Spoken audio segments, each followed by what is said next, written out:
আসসালামু আলাইকুম। রাসূলুল্লাহ সাল্লাল্লাহু আলাইহি ওয়াসাল্লামের মাধ্যমে কিভাবে ওহী নাজিল হয়েছিল, সেই বুখারী হাদিস ৩। হাদিসটাকে শুনে যাওয়া, খুব সুন্দর একটা হাদিস। ভালো লাগলে অন্যজনকেও শোনার তৌফিক করে দিবা। ভিডিওটাকে বেশি বেশি করে শেয়ার করে দিও। আয়েশা বিশ্ববাসীদের মা থেকে বর্ণিত। রাসূলুল্লাহ সাল্লাল্লাহু আলাইহি ওয়াসাল্লাম এর প্রতি ওহীর সূচনা হয়েছিল ভালো স্বপ্নের মাধ্যমে, যা উজ্জ্বল দিনের আলোর মতো সত্য হয়ে ওঠে এবং তারপর তার উপর নির্জনতার ভালোবাসা বর্ষিত হয়। তিনি হেরা গুহায় নির্জনে যেতেন, যেখানে তিনি তার পরিবারকে দেখার ইচ্ছা পোষণ করার আগে বহু দিন ধরে একমাত্র আল্লাহর ইবাদত করতেন। তিনি তার সাথে থাকার জন্য ভ্রমণের খাবার নিয়ে যেতেন এবং তারপর তার স্ত্রী খাদিজার কাছে ফিরে আসতেন এবং একইভাবে আবার খাবার নিতেন। অবশেষে হঠাৎ তার উপর সত্য অবতীর্ণ হয় যখন তিনি হেরা গুহায় ছিলেন। ফেরেশতা তার কাছে এসে তাকে পড়তে বললেন। নবী সাল্লাল্লাহু আলাইহি ওয়াসাল্লাম বললেন, আমি পড়তে জানি না। নবী সাল্লাল্লাহু আলাইহি ওয়াসাল্লাম আরও বললেন, ফেরেশতা আমাকে জোর করে ধরে এত জোরে চাপ দিলেন যে আমি আর সহ্য করতে পারছিলাম না। তারপর তিনি আমাকে ছেড়ে দিলেন এবং আবার পড়তে বললেন। আমি উত্তর দিলাম, আমি পড়তে জানি না। তারপর তিনি আমাকে আবার ধরে দ্বিতীয়বার চাপ দিলেন, যতক্ষণ না আমি আর সহ্য করতে পারলাম না। তারপর তিনি আমাকে ছেড়ে দিলেন এবং আবার পড়তে বললেন, কিন্তু আমি আবার উত্তর দিলাম, আমি পড়তে জানি না, অথবা আমি কি পড়ব।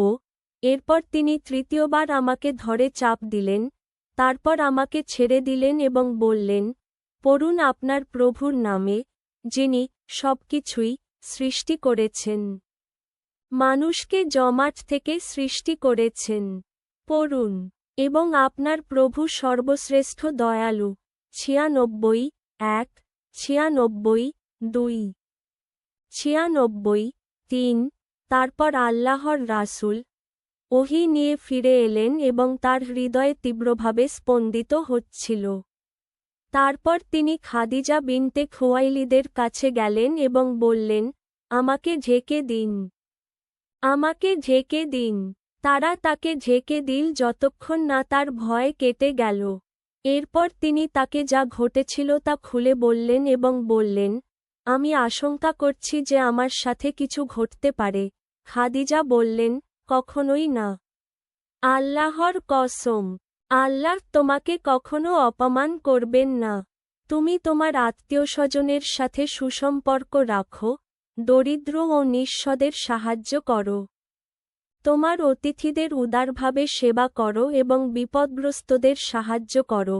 এরপর খাদিজা তাকে তার চাচাতো ভাই ওয়ারাকা বিন নৌফাল বিন আসাদ বিন আব্দুল উজ্জার কাছে নিয়ে যান, যিনি ইসলাম পূর্ব যুগে খ্রিস্টান হয়েছিলেন এবং হিব্রু অক্ষরে লেখা লিখতেন। তিনি হিব্রু ভাষায় ইঞ্জিল থেকে যতটা আল্লাহ লিখতে চেয়েছিলেন ততটাই লিখতেন। তিনি একজন বৃদ্ধ ছিলেন এবং দৃষ্টিশক্তি হারিয়ে ফেলেছিলেন। খাদিজা ওয়ারাকাকে বললেন, তোমার ভাগ্নের গল্প শোনো, হে আমার ভাগ্নে। ওয়ারাকা জিজ্ঞাসা করলেন, হে আমার ভাগ্নে, তুমি কি দেখেছ? আল্লাহর রাসূল যা দেখেছিলেন তা বর্ণনা করলেন। ওয়ারাকা বললেন, এটি সেই ব্যক্তি যিনি গোপনীয়তা রক্ষা করেন, জিবরাইল, যাকে আল্লাহ মুসার কাছে পাঠিয়েছিলেন। আমি যদি তরুণ হতাম এবং সেই সময় পর্যন্ত বেঁচে থাকতে পারতাম যখন তোমার সম্প্রদায় তোমাকে বের করে দেবে। আল্লাহর রাসূল জিজ্ঞাসা করলেন, তারা কি আমাকে বের করে দেবে? ওয়ারাকা হ্যাঁ উত্তর দিলেন এবং বললেন, যে কেউ মানুষ তোমার আনা জিনিসের অনুরূপ কিছু নিয়ে এসেছিল তার সাথে শত্রুতা করা হয়েছিল।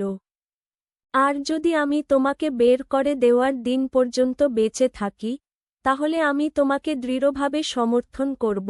কিন্তু কয়েকদিন পর ওয়ারাকা মারা যান এবং ঐশ্বরিক ওহীও কিছু সময়ের জন্য বন্ধ হয়ে যায়। সহিহ আল বুখারী 3 বই পুস্তক রেফারেন্স বই 1 হাদিস